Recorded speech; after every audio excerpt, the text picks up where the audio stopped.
Глава 2201. Раздавлен одной атакой. Ужас Ду Юя достиг апогея, и перед лицом неудержимой пурпурно-золотой руки он понял, что ему придется бороться за свою жизнь. Зло побеждает святую проекцию.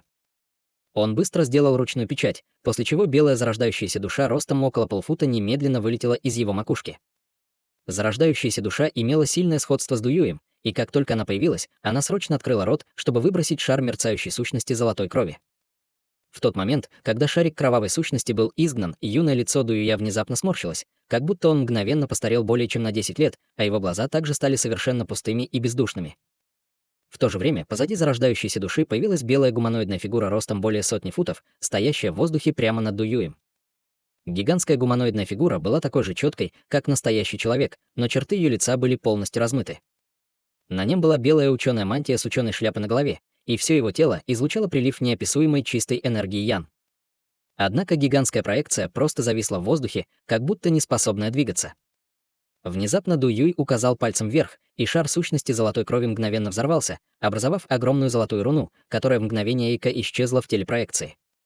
Над лицом проекции мелькнула вспышка полупрозрачного света, после чего появился чрезвычайно авторитетный набор черт лица.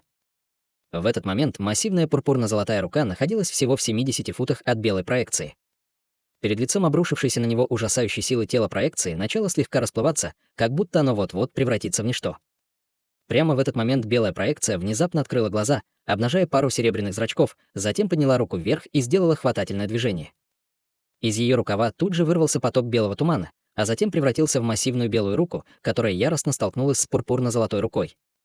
Когда они столкнулись, раздался сокрушительный грохот, вызвавший мощные ударные волны, разлетевшиеся во всех направлениях, заставившие весь световой барьер сильно дрожать. Однако пурпурно-золотая рука остановилась лишь на мгновение, прежде чем раздавила гигантскую белую руку и продолжила опускаться. Однако во время этой задержки в доли секунды два сокровища мгновенно появились перед Юем Ним, а затем начали в унисон излучать ослепительный свет. Святая проекция подняла руку, чтобы вызвать огромную пятицветную кисть, которую окунули в неизвестную серебряную жидкость в чернильном камне, прежде чем постучать по странице нефритовой книги. Из нефритовой книги раздался взрыв буддийских песнопений, после чего бесчисленные серебряные руны ярости вырвались наружу, сходясь, образуя гигантскую руну размером около акра. Массивная фиолетовая рука схватила огромную серебряную руну, как 5 стальных крюков, в то время как вся ци мирового происхождения внутри всего светового барьера в безумии устремилась к гигантской руне, заставив ее раздуться почти вдвое от первоначального размера. Золотой и серебряный свет яростно вспыхнул, и пурпурно-золотая рука временно лишилась возможности опускаться дальше. Интересно. Но если это все, что у тебя есть, то этого будет недостаточно, чтобы остановить меня, усмехнулся Ханли, беспечно указывая пальцем издалека. Почти прозрачная заклинательная печать мгновенно растворилась в воздухе, после чего серебряные узоры духа на кончиках пальцев гигантской пурпурно-золотой руки сошлись, образовав глубокие образования. 5 шаров ослепительного золотого света вышли из образований, затем резко увеличились примерно до 10 футов в размерах каждый, а затем объединились в один, образовав массивный золотой вихрь. Внезапно из вихря вырвался взрыв огромной силы, и перед лицом этой огромной силы огромная серебряная руна больше не могла держаться. Серебряная руна была уничтожена глухим ударом, после чего огромная сила обрушилась на белую проекцию без какого-либо дальнейшего сдерживания. Пространство внизу искривилось и деформировалось, и гигантская белая проекция мгновенно взорвалась. Раздался вой боли, когда неясная белая зарождающаяся душа полетела вниз, как шар белого света, в мгновение эйка вернувшись в физическое тело Ду Юя. Безжизненное тело Ду Юя немедленно реанимировалось, но как только он очнулся, его вырвало несколькими глотками кровавой эссенции, и его аура также стала чрезвычайно слабой. Было ясно, что разрушение белой проекции серьезно повредило и его зарождающуюся душу. Гигантская пурпурно-золотая рука раскинула пальцы, охватив под собой все тело Ду Юя, и воздух вокруг Ду Юя резко сжался, в результате чего он был полностью обездвижен. Его лицо мгновенно полностью лишилось цвета, но именно в этот момент гигантская пурпурно-золотая рука внезапно остановилась на месте. Золотой вихрь рассеялся в мгновение эйка, но огромная сила все еще высвобождалась из массивной руки, прочно удерживая Ду Юя на месте. В этот момент исход битвы был слишком очевиден. Из-за вмешательства защитного светового барьера старейшина Гоу и другие не смогли ощутить непостижимую силу, заключенную в последней атаке Ханли, но тот факт, что Ханли сокрушил святую проекцию Ду Юя и мощное сокровище своей беспечной атакой, естественно, чрезвычайно поразило их. В этот момент все старейшины города Глубокого Неба пришли к одному и тому же невероятному выводу. Тем временем желтоволосый мужчина и отвратительная женщина были совершенно ошеломлены, и им казалось, что их разум опустел. Они хорошо знали, насколько могущественным был Ду Юй, что делало этот результат еще более невероятным для них. Что касается Даоса Се и Серебряной Луны, то их выражения лиц остались совершенно неизменными. Хань Ли уже достиг стадии Великого Вознесения, поэтому для них было бы гораздо более удивительно, если бы он не смог сокрушить культиватора интеграции тела одной атакой. В этот момент Хань Ли оценивал два сокровища, которые вызвал Ду Юй, вместо того, чтобы обращать внимание на самого Ду Юя. Из-за того, что их владелец больше не контролировал их, и нефритовая книга, и чернильный камень значительно потускнели, но они все еще вращались вокруг него, как пара разумных существ. Хань Ли махнул рукой в сторону пары сокровищ, и на них немедленно подействовал взрыв огромной невидимой силы. В результате они оба оказались в его руках, как два шара духовного света. Как только Хань Ли поймал их, они начали извиваться и прыгать, как будто хотели убежать, но вместо того, чтобы прийти в ярость от этого, Хань Ли пришел в восторг. Он потер пару сокровищ между руками, и духовный свет, исходивший от них, мгновенно погас, после чего они совершенно замерли в его руках. «Я сохраню эти два сокровища. Ты сможешь прийти и забрать их после того, как перейдешь на стадию Великого Вознесения», сказал Хань Ли Дуюй равнодушным голосом, затем спрятал пару сокровищ и внезапно исчез на месте. В следующее мгновение рядом со старейшиной Гоу и остальными вспыхнули пространственные колебания, и Хань Ли снова появился в виде призрака.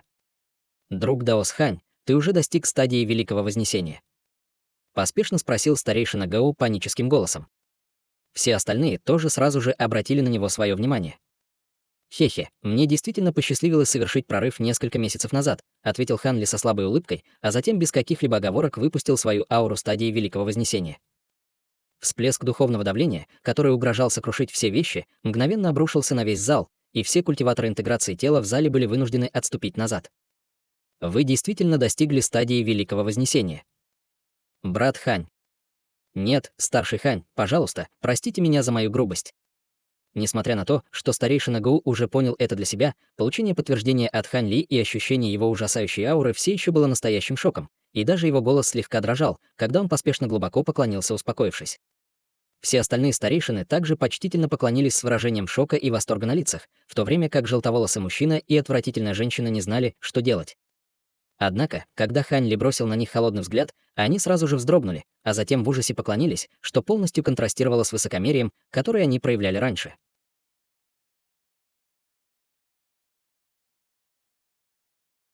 Глава 2202. Воссоединение.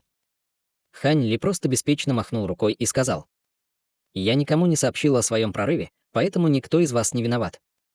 Старейшина Гоу и другие почувствовали большое облегчение, услышав это, и только тогда они осмелились снова встать прямо. «Спасибо за вашу доброту, старший Хань». Напротив, лица желтоволосого мужчины и отвратительной женщины были совершенно лишены цвета и выглядели так, будто они только что увидели привидение. Неудивительно, что они проявили такую реакцию. В конце концов, они только что оскорбили нового культиватора стадии Великого Вознесения, который, вероятно, будет единственной направляющей силой для человеческих и демонических рас на десятки тысяч лет вперед. В этот момент пурпурно-золотая рука внутри светового барьера бесшумно рассеялась, и Ду Юй рухнул на платформу, не имея сил произнести хотя бы одно слово. Хань Ли взглянул на Ду Юя, затем повернулся к желтоволосому мужчине и сказал: «Уведите вашего товарища Даоса Ду и скажите старейшинам Священного острова, что моих учеников нельзя использовать в качестве пушечного мяса. Однако, если им в чем-то потребуются мои услуги, я буду рад помочь. Мы обязательно передадим сообщение, старший Хань. А сейчас мы уходим», — поспешно сказал желтоволосый мужчина, еще раз глубоко поклонившись. Отвратительная женщина тоже быстро согласилась. Хань Ли кивнул в ответ, прежде чем пренебрежительно махнуть рукой, и только тогда они оба осмелились взлететь на платформу. Затем они помогли Ду Юю подняться на ноги и поспешно покинули зал для спаррингов. Что касается двух сокровищ Ду Юя, которые забрал Хань Ли, они даже не осмелились упомянуть об этом. После ухода послов Священного острова Хань Ли с улыбкой повернулся к старейшинам и сказал: «Пожалуйста, извините меня, коллеги даосы, я отсутствовал довольно долгое время и должен вернуться, чтобы проверить своих учеников. Если есть что-то, что вы хотели бы обсудить со мной, пожалуйста, зайдите ко мне завтра». «Конечно». «Должно быть, вам пришлось долго возвращаться в город, поэтому будет правильно, если мы дадим вам немного времени, чтобы отдохнуть и навестить вас позже, старший Хань. В самом деле, я надеюсь, что вы не откажетесь от аудиенции у нас, когда придет время». Слабая улыбка появилась на лице Хань Ли при виде почтительного поведения старейшины Гоу и буддийского монаха Цзинь Юэ, и он просто отдал прощальное приветствие, прежде чем уйти с Серебряной Луной и остальными. Фея Серебряного Света долго смотрела с пустым выражением лица, прежде чем пробормотать себе едва слышимым голосом: Значит, ему действительно удалось перейти на стадию Великого Вознесения. Похоже, сестра Серебряная Луна на этот раз действительно выбрала правильного человека. Ее голос был полон восторга, но в то же время и намека на тоску. Что касается всех старейшин, которые поддержали передачу Хай Юэтяня на Священный остров, все они чувствовали себя очень напуганными теперь, когда было установлено, что Хань Ли стал культиватором Великого Вознесения. И если бы Хань Ли услышал об их позиции и решил отомстить им за это, то у них определенно были бы большие проблемы. Тем временем, когда группа Хань Ли вышла из зала, Серебряная Луна внезапно улыбнулась и спросила: «Собираешься ли ты позволить посланникам Священного острова уйти так легко, брат Хань? Ты не беспокоишься, что они затаят обиду и замышляют заговор против тебя? При моем нынешнем статусе они будут благодарить свою счастливую звезду, если я не буду питать к ним никакой обиды. Они ни за что не осмелятся устроить заговор против меня», — небрежно ответил Хань Ли. Этот Ду Юй смог проявить святую проекцию, так что он явно необычный культиватор поздней стадии интеграции тела. Не боишься ли ты, что он также перейдет на стадию Великого Вознесения в будущем? Серебряная Луна усмехнулась. Не говоря уже о том, сможет ли он перейти на стадию Великого Вознесения. «Даже если ему это удастся, для меня это будет лишь незначительным неудобством», ответил Хань Ли с уверенной улыбкой. Даже на поздней стадии интеграции тела он мог обеспечить самосохранение от существ в стадии Великого Вознесения. Теперь, когда он сам достиг стадии Великого Вознесения, он, естественно, не собирался бояться других существ того же калибра. Это правда. Самое главное, что с твоим нынешним статусом было бы неподобающе опускаться до заговора против группы культиваторов стадии интеграции тела, усмехнулась Серебряная Луна. «Хе-хе, это тоже правда», — ответил Ханли, но он знал, что если бы эти посланники Священного острова действительно представляли для него угрозу, он бы убил их без каких-либо колебаний, даже если это было бы неподобающе для человека его статуса. Несколько часов спустя Ханли сел на главное место в зале, расположенном на верхнем этаже пагоды, в которой он жил. Хай Юэтянь и Цилин Цзы стояли перед ним на коленях вместе с дюжиной своих учеников, и все они были чрезвычайно взволнованы. Нет необходимости в формальностях. «Я вижу, что вы двое не расслабились, вы оба добились хороших успехов в своем совершенствовании», сказал Ханли, взмахнув рукавом в воздухе, чтобы помочь всем встать на ноги. «Поздравляем с переходом на стадию Великого Вознесения, мастер. Это не только огромное благословение для всех нас, учеников, но и огромная удача для всей человеческой расы», уважительно сказал Цилин Цзы. Они жили в постоянном опасении из-за скорого прибытия посланников Священного острова, но ужасные посланники не только не прибыли, но вместо этого вернулся их хозяин и сразу же сказал им, что он уже перешел на стадию Великого Вознесения. Такой огромный контраст, естественно, наполнил сердце Цилин Цзы и Хай Юэтяня восторгом. Во время отсутствия Хань Ли Цилин Цзы уже перешла на позднюю стадию трансформации божества, в то время как Хай Юэтянь также недавно перешел на стадию трансформации божества. Эти двое смогли добиться такого быстрого прогресса отчасти благодаря своим исключительным способностям к совершенствованию, а также благодаря огромному количеству таблеток, оставленных им Хань Ли перед его отъездом. Благодаря огромному богатству Хань Ли смог легко оставить двум своим ученикам достаточно таблеток как для их совершенствования, так и для их прорывов. В противном случае они не смогли бы так легко продвинуться к этому моменту. На лице Хань Ли появилась слабая улыбка, и он сказал: «Мне очень повезло, что мне удалось прорваться на этап Великого Вознесения. Если бы не обычные праздничные церемонии, проводимые каждой росой каждый раз, когда кто-то переходит на этап Великого Вознесения, я был бы склонен сохранить это в секрете. Вам двоим не нужно ничего делать до официального объявления, просто отправьте нескольких людей доставить сообщение важным фигурам нашей человеческой расы, чтобы у всех других даосов было достаточно времени, чтобы обеспечить свое присутствие. Церемония пройдет через год в городе Глубокого Неба». «Да, мастер», — в унисон ответили Цилин Цзы и Хай Юэтянь. «Кстати, а где товарищи даоса Ледяной Феникс и Байгоэр? Почему их здесь нет?» Внезапно спросил Хань Ли. Байгоэр вернулась после завершения дьявольских бедствий, но несколько лет назад она отправилась в путешествие с друзьями и время от времени присылает нам несколько писем. Что касается старшего Ледяного Феникса, она отправилась в первобытный мир несколько десятилетий назад, и мы до сих пор не получили от нее никаких новостей. Однако перед своим отъездом она оставила нам лампу души, и это показывает, что она все еще жива и здорова, ответил Цилин Цзы. Первобытный мир — это огромное место, поэтому нередко даже кто-то остается там в течение нескольких столетий. У коллеги даоса Ледяного Феникса должны быть свои собственные причины для того, чтобы отправиться в это путешествие, поэтому нет необходимости беспокоиться. Напротив, Байгоэр ведет себя здесь немного безрассудно. Истинная сущность ее тела ледяной сущности будет чрезвычайно полезна для тех, кто также использует искусство ледникового культивирования, поэтому она может легко оказаться целью зловещих людей. «Отправьте ей сообщение прямо сейчас, чтобы она вернулась», — приказал Хань Ли, слегка нахмурив брови.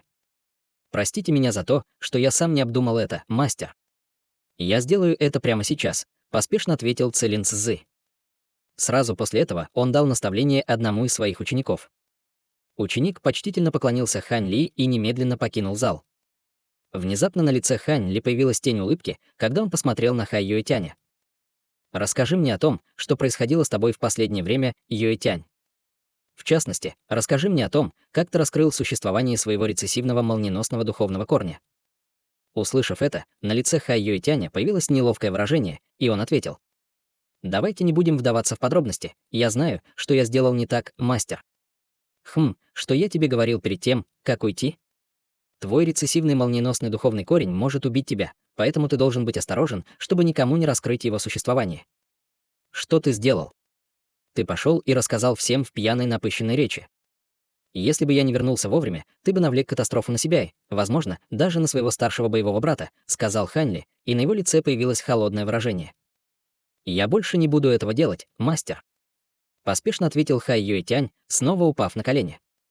Теперь, когда я нахожусь на стадии Великого Вознесения, я смог легко отказать посланникам Священного Острова, но твой рецессивный молниеносный духовный корень — одна из очень немногих вещей, которые могут ослабить молниеносные испытания. Если кто-то мощный на стадии Великого Вознесения придет ко мне и спросит тебя, что мне делать? Хань Ли продолжил холодным голосом. Лицо Хай Юэтяня слегка побледнело, когда он услышал это, и он даже не осмелился поднять голову, когда ответил. «Это все моя вина, мастер. Если этот день наступит, просто отдайте меня. Я заслуживаю того, чтобы пожать то, что я сеять. Отдать тебя. Даже не думай об этом. Моя репутация была бы разрушена, если бы я сделал это. После этой праздничной церемонии прими другое имя и покинь это место на данный момент, только вернись ко мне после того, как все утихнет. И ты больше не будешь под пристальным вниманием», — сказал Хань Ли после недолгого размышления. Хай Юэтянь сразу понял, что Хань Ли готовится справиться со всем давлением ситуации в одиночку, и был чрезвычайно благодарен, дважды поклонившись Хань Ли. После этого Хань Ли указал на Серебряную Луну и Даоса Се и сказал: «Это уважаемые даосы принцесса Серебряная Луна и культиватор Се, к ним следует относиться с таким же уважением, как вы относитесь ко мне. Приходите и засвидетельствуйте им свое почтение. Мы выражаем свое почтение старшей Серебряной Луне и старшему Се».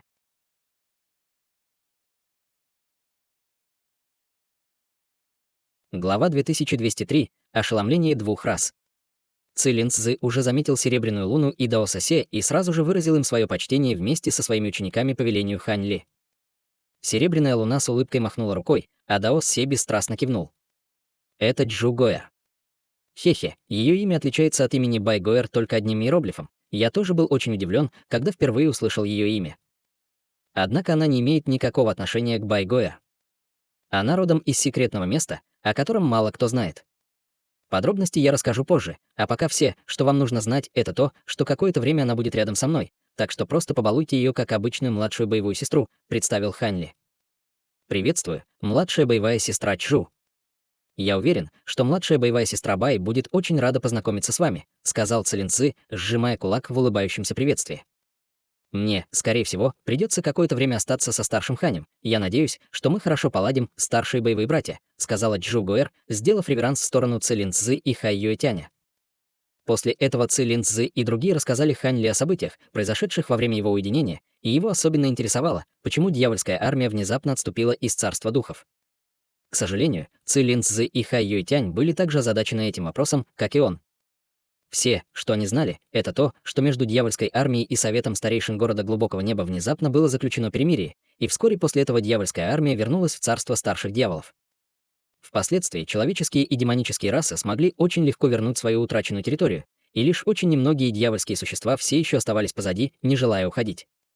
В течение этого периода времени человеческие и демонические расы сосредоточили свои усилия в первую очередь на устранении ущерба, нанесенного дьявольским нашествием, а также на искоренении оставшихся дьявольских существ, и все развивалось в положительном направлении. Хань Ли внимательно выслушал описание Цилин Цзы со спокойным выражением лица, из-за чего невозможно было понять, о чем он думает. После того, как Цилин Цзи завершил свой пересчет, Хань Ли на мгновение остановился в раздумье, прежде чем спросить. «Значит, вы говорите, что два существа стадии Великого Вознесения наших двух рас внезапно исчезли вскоре после завершения дьявольских нападений?» «Правильно, мастер. Наши базы совершенствования довольно тусклые, но у нас есть некоторые связи с учениками некоторых старейшин, поэтому мы были проинформированы о ситуации, как только она развернулась. Исчезновение двух старейшин наиболее непонятно. А также, почему Святой Остров осмелился заставить город Глубокого Неба так грубо обращаться с младшим боевым братом Хаем? В противном случае они ни за что не могли бы быть такими наглыми и полностью игнорировать отношения между мастером и двумя старшими, ответил Цилин Цзы. Холодная улыбка появилась на лице Ханли, когда он сказал: «Рано или поздно я отправлюсь на Священный остров. Кстати, мне нужно, чтобы ты сделал еще кое-что». «Что такое, мастер?» «Я обязательно приложу все усилия», — немедленно ответил Цилин Цзы. «Вот список предметов, которые нужно найти. Эти предметы чрезвычайно редки даже во всем царстве духов, поэтому, даже если вы не можете их получить, узнайте их конкретное местонахождение, и я достану их сам», — сказал Ханли. «Да, мастер». Без колебаний согласился Цилин Цзы. Выражение лица Даоса Се слегка изменилось, когда он услышал это, но он ничего не сказал. «Хорошо, теперь вы двое можете идти. Мне нужно кое-что обсудить с товарищем Даосом Серебряной Луной», — проинструктировал Ханли. Цилин Цзы и Хай Юэтянь, естественно, не возражали и немедленно покинули комнату. Жу Гуэр также вышла из зала, продемонстрировав задумчивость, хотя Хань Ли не просил ее уйти. Таким образом, в зале остались только Хань Ли, Дао Се и Серебряная Луна. «Серебряная Луна, ты слышала, как старший Ся упоминал, что он собирался куда-нибудь перед твоим отъездом?» — спросил Хань Ли с серьезным выражением лица. «Я ничего такого не знала. Я единственный прямой потомок дедушки, поэтому, если его жизнь по какой-то причине окажется под угрозой, то он обязательно мне скажет». «Кроме того, в поведении дедушки до моего отъезда также не было ничего странного», — ответила Серебряная Луна, и выражение ее лица тоже стало слегка мрачным. «В таком случае, похоже, что исчезновение твоего дедушки и старшего Мо должно быть связано с дьявольскими существами. Город Глубокого Неба, скорее всего, также не знает никаких более конкретных подробностей. Возможно, только Священный остров может что-то знать об этом. Похоже, мне действительно придется отправиться в путешествие на Священный остров», — задумчиво сказал Ханли. «Не нужно слишком беспокоиться о моем дедушке, брат Хань. У меня с дедушкой одна родословная, так что я обязательно почувствую, если с ним что-нибудь случится. Если с ним все в порядке, то я предполагаю, что старшему Мо Цзиньли тоже ничего не угрожает», — сказала Серебряная Луна. «Ваш дедушка и старший Мо оба являются существами стадии Великого Вознесения, поэтому им определенно будет нелегко подвергнуться опасности при нормальных обстоятельствах. Меня просто беспокоит, что они, возможно, попали в дьявольскую ловушку и застряли где-нибудь, не имея возможности выбраться. В конце концов, поймать пару существ в стадии Великого Вознесения легче, чем убить их», — сказал Хань Ли с обеспокоенным выражением лица. Выражение лица Серебряной Луны слегка изменилось, когда она услышала это, но она все еще была настроена весьма оптимистично. «Дедушка и старший Мо оба очень мудры и осторожны, поэтому я уверена, что этого бы не произошло. Возможно, я слишком много тревожусь. Завтра я спрошу об этом старейшин города Глубокого Неба. Возможно, у них будет для меня какая-то дополнительная информация», — сказал Ханли, слегка смягчив выражение лица, на что Серебряная Луна кивнула в ответ. После этого Хань Ли повернулся к Даосу Се и сказал: «Брат Се, я уже попросил своих учеников разыскать предметы, которые ты просил. Но прежде чем я их соберу, я надеюсь, что ты продолжишь мне помогать. Я останусь рядом с тобой до тех пор, пока ты не выполнишь мои условия или пока не станет очевидно, что ты не сможешь этого сделать», — невыразительно ответил Даос Се, и Хань Ли был очень рад это услышать. Затем Хань Ли и Серебряная Луна обсудили некоторые другие возможные причины исчезновения двух существ в стадии Великого Вознесения, но в конце концов все было безрезультатно, поэтому им оставалось только пока отложить этот вопрос и удалиться в свои секретные покои. На следующее утро старейшина Гоу, буддийский монах Цзинь Юэ и почти все другие старейшины города Глубокого Неба прибыли к каменной пагоде, в которой жил Хань Ли. Когда Цилин Цзы уведомил об их прибытии, на лице Хань Ли появилась слабая улыбка. Казалось, что у всех этих старейшин были бессонные ночи. Иначе они бы не приехали так рано. Цилин Цзы пригласил всех старейшин в зал по велению Хань Ли, и началась встреча старейшин и Хань Ли. С раннего утра до полудня состоялся довольно неясный разговор, и только тогда старейшины с разными выражениями лиц удалились. Вскоре после этого новости о переходе Хань Ли на стадию Великого Вознесения были, наконец, официально объявлены в городе Глубокого Неба. Люди и демоны в городе поначалу были в недоумении, услышав это, но за этим сразу же последовал экстаз, и многие из них не смогли сдержать волнение, когда высыпали на улицы, чтобы отпраздновать это событие. Благодаря появлению в их рядах нового культиватора стадии Великого Вознесения обе расы смогут утвердиться в царстве духов на десятки тысяч лет в будущем. Вдобавок ко всему, Хань Ли уже заработал себе громкую репутацию, еще будучи на стадии интеграции тела, и он довольно долго жил в городе Глубокого Неба, и это приводило жителей города Глубокого Неба в еще больший восторг. Все жители города пили вино за его успех, как если бы его успех был и их успехом. Эта новость распространилась со скоростью лесного пожара на остальные территории людей и демонов, и, конечно же, также стало известно, что праздничная церемония восшествия культиватора на стадию Великого Вознесения состоится через год в городе Глубокого Неба. Все, кто получил эту информацию, были крайне удивлены и быстро бросились проверять ее подлинность. Убедившись, что все это действительно правда, все силы немедленно отправили посланников в города Глубокого Неба, выразив подтверждение того, что они будут присутствовать на церемонии. Что касается некоторых держав, расположенных слишком далеко от города Глубокого Неба, они уже начали готовить поздравительные подарки и выбирать подходящих представителей для отправки на церемонию. Таким образом, всего за пару месяцев почти все представители человеческой и демонической рас были проинформированы об этом новом культиваторе стадии Великого Вознесения, а также о праздничной церемонии, которая должна была состояться в ближайшее время. Даже близлежащие расы, в том числе раса духов и раса Якша, подтвердили, что они также отправят послов для участия в церемонии. Единственная реакция, которая была довольно своеобразной, исходила со Священного острова. Они, казалось, были немного безразличны к событию и не приложили усилий для его продвижения. Помимо различных сил и близлежащих иностранных рас, многие из широко известных бродяг-практиков человеческих и демонических рас также вышли из уединения, готовясь отправиться в город Глубокого Неба. Было общепринятым соглашением, согласно которому все новые существа этапа Великого Вознесения читали лекции во время своих праздничных церемоний, раскрывая свои мысли и переживания по мере продвижения к этапу Великого Вознесения. Естественно, это была чрезвычайно редкая возможность для тех, кто готовился к прорыву на этап Великого Вознесения или был в тупике из-за узких мест в течение бесчисленных лет. Возможно, выслушивание опыта Хань Ли станет для них последним катализатором, необходимым для совершения прорыва. В конце концов, подобные вещи происходили во время некоторых прошлых праздничных церемоний этапа Великого Вознесения. Для смертного год был периодом времени, который нельзя было назвать ни коротким, ни длинным, но для некоторых практикующих, которые постоянно находились в уединении, год был сродни морганию ика. С тех пор, как было объявлено о праздничной церемонии перехода на стадию Великого Вознесения Хань Ли, культиваторы из близлежащего района немедленно начали стекаться в город Глубокого Неба. Со временем в город прибывало все больше и больше культиваторов, включая могущественных демонических существ, пришедших издалека.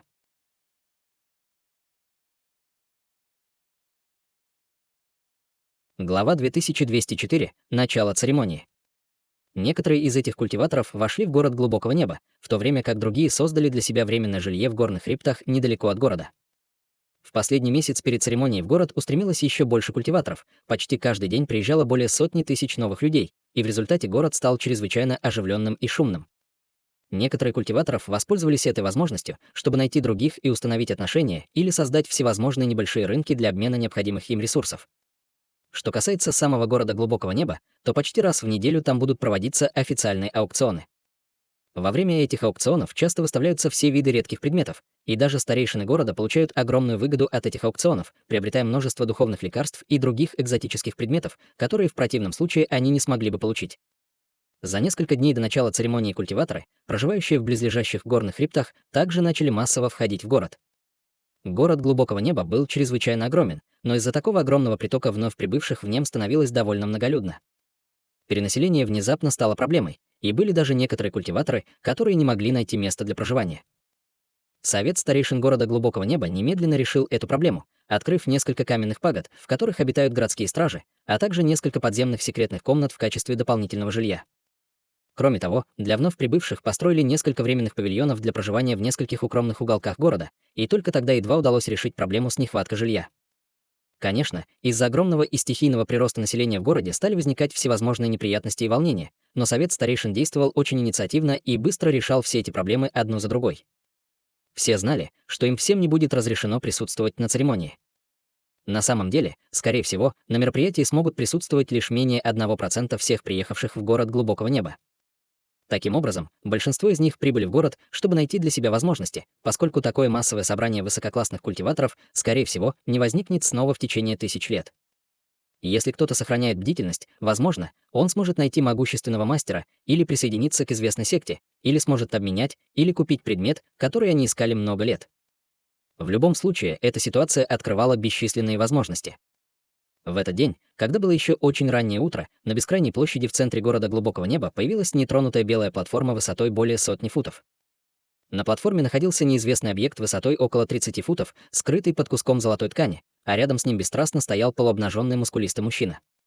Территорию возле платформы окружали десятки тысяч стражников в доспехах разных цветов, и среди этих стражников были даже старейшины города Глубокого Неба. Все смотрели на небо, где только начало подниматься солнце, с торжественным выражением лиц. Вскоре после этого вдалеке наконец появился первый луч солнечного света. «Пора. Ударь в колокол», — проинструктировал старейшина ГУ, повернувшись к мускулистому мужчине на платформе. «Да». Мускулистый мужчина дал утвердительный ответ, прежде чем шагнуть вперед и оторвать кусок золотой ткани, обнажив роскошный загадочный гигантский серебряный колокол с бесчисленными пятицветными духовными рунами, выгравированными по всей его поверхности. Затем мужчина сделал хватательное движение другой рукой, и длинный золотой молот длиной около 10 футов появился в его руке среди вспышки золотого света. Он схватился за древко молота обеими руками, а затем резко ударил золотым молотом по гигантскому колоколу. Из головки золотого молота тут же вырвалась серия серебряных нимбов, распространяющихся во всех направлениях. В серебряном свете пятицветные духовные руны на гигантском колоколе, казалось, ожили, слетели с колокола и танцевали вокруг всей нефритовой платформы. Первоначально перезвон колокола был не очень громким, но чем дальше распространялись звуковые волны, тем громче они становились, поэтому чем дальше стоял человек, тем оглушительнее был звук. Таким образом, перезвон колокола мгновенно стал отчетливо слышен в каждом уголке города. Первоначально люди не обращали на этот звук никакого внимания. Однако по мере того, как раздавался один перезвон за другим, выражения лиц людей начали меняться, и были даже те, кто прямо восклицал: «Бьет небесный колокол». Церемония началась. Многие люди тут же выбежали на улицы, окликнув знакомых, прежде чем направиться к тому месту, откуда раздался звон колоколов. Однако большинство прибывших в город культиваторов не обладали развитой базой культивирования и с разочарованными лицами оставались на своих местах проживания. Только после того, как прозвенел в общей сложности 81 колокольный звон, звук резко прекратился, и в этот момент некоторые из культиваторов, живущих рядом с площадью, уже прибыли. При виде этого на лице старейшины ГУ появилась слабая улыбка, а его губы задрожали, когда он, казалось, передал кому-то свой голос. Вокруг площади немедленно загорелась серия формирований белого света, и появилось еще больше бронированной охраны, чтобы окружить всю площадь, временно не допуская прибывающих на место культиваторов. Присутствие такого большого количества воинов эффективно предотвращало любые попытки прорваться вперед, и в то же время охрана возле платформы изменила свой строй, открыв около дюжины участков пустой земли. Около дюжины временных телепортационных образований появились в центре этих участков земли, и некоторые из прибывших на место культиваторов были просветлены, увидев это, в то время как другие все еще были в таком же замешательстве, как и всегда. Старший Хань скоро должен быть готов, верно? Может быть, он не смог завершить эту вещь вовремя. Если так, то церемонию придется отложить, сказала фея Серебряного Света немного беспокойно, поскольку все больше и больше людей стали собираться вокруг площади. Сила культиватора стадии Великого Вознесения непостижима для таких, как мы. Старший Хань поручил нам подождать его здесь год назад, и я уверен, что он не опоздает, ответил старейшина Гоу с улыбкой. Такой тривиальный вопрос, и, естественно, не сможет поставить в тупик такого культиватора стадии Великого Вознесения, как Старший Хань, но перед своим отъездом Старший Хань забрал около трети запасов нашего города. Несмотря на то, что он брал только самые обычные материалы для обработки инструментов, это все еще ошеломляющая сумма, сказал старейшина Ян с кривой улыбкой. Хе-хе, возможно, это и так, но, как вы и сказали, это всего лишь обычные материалы, так что со временем мы сможем собрать больше. Если мы сможем оставить у старшего Ханя хорошее впечатление о нашем городе, то эти материалы будут совершенно незначительной ценой, усмехнулся в ответ старейшина Гау. Действительно, брат Гау. Похоже, ты по-прежнему самый дальновидный среди всех нас, сказал с улыбкой буддийский монах Цзинь Юэ. Хань Ли в настоящее время сидел в какой-то каменной пагоде, и его тело было полностью окутано слоем пурпурно-золотого пламени. После окончания 81-го удара колокола выражение лица Хань Ли слегка изменилось, и он, наконец, открыл глаза, и на его лице появилась улыбка. «Я сделал это как раз вовремя. Этот предмет только что был полностью усовершенствован, и его можно использовать во время церемонии». Как только его голос затих, Хань Ли сложил ручную печать, и пурпурно-золотое пламя вокруг его тела погасло. В то же время он открыл рот, чтобы выпустить шар серебряного пламени, внутри которого находилась нечеткая миниатюрная трехцветная гора, которая не выглядела существенным объектом. Хань Ли быстро оценил миниатюрную гору, и на его лице появилось довольное выражение, когда он указал пальцем на объект. Ослепительный свет немедленно вырвался из миниатюрной горы и внезапно растворился в воздухе. В следующее мгновение пространственные колебания вспыхнули на высоте десятков тысяч футов над площадью в центре города глубокого неба, после чего возникла крошечная трехцветная гора размером всего в несколько дюймов. Бесчисленные дуги золотых молний вспыхнули над поверхностью горы, и она начала быстро расширяться, увеличившись до размера более 1000 футов всего за несколько вспышек, излучая при этом ужасающую ауру. Сразу после этого возле горы вспыхнули пространственные колебания, и внезапно появился Хань Ли. Он посмотрел на массу людей, собравшихся вокруг площади, и на его лице появилась загадочная улыбка. Затем он бросил взгляд на трехцветную гору впереди, прежде чем открыть рот, чтобы выпустить вспышку лазурного света, который в мгновение ока исчез в горе. Гигантская трехцветная гора начала вращаться на месте, и трехцветные руны на ее поверхности яростно рвались вперед, испуская грозную ауру. Внезапно раздался оглушительный грохот, похожий на раскат грома, и вся цепь мирового происхождения во всем небе яростно поднялась, прежде чем собраться к площади в виде потоков пятицветного света. Сверкающий серебряный свет исходил от поверхности трехцветной горы, поглощая всю исходную ци мира, после чего она снова резко увеличивалась в размерах. В мигающих огнях высоко в воздухе появилась гигантская гора высотой около 100 тысяч футов.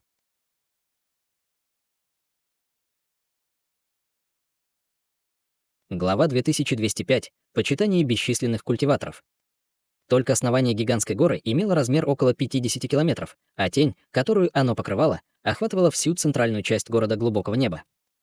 Такое массовое волнение, естественно, привлекло внимание всех вокруг площади, и все они с ошеломленным выражением лица подняли глаза только для того, чтобы увидеть огромную нижнюю часть горы. Это не тот случай, когда никто раньше не видел такой массивной горы, но никто никогда не видел гору такой высоты, парящую в воздухе. Что делало эту ситуацию еще более удивительной, так это то, что всего мгновение назад в воздухе ничего не было.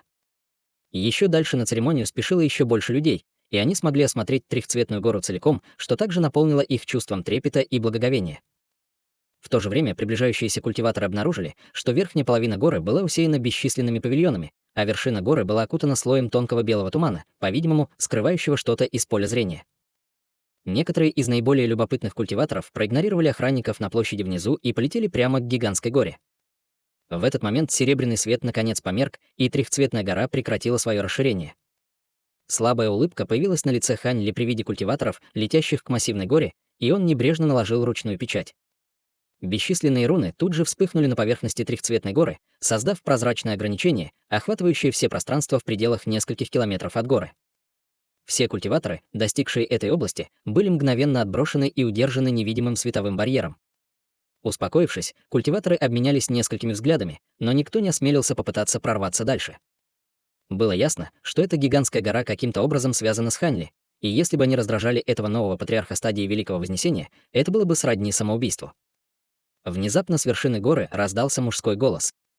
«Для меня большая честь, что так много друзей даосов посетили мою праздничную церемонию. Те, кто имеет право присутствовать на церемонии, могут войти через телепортационные образования внизу. Я буду ждать вашего прибытия на платформу Великого Вознесения Бессмертного на вершине горы». Голос принадлежал никому иному, как Ханьли, и он использовал какую-то способность, чтобы его было ясно слышно всем людям, присутствовавшим на церемонии. Старший Хань. Это голос патриарха Ханя.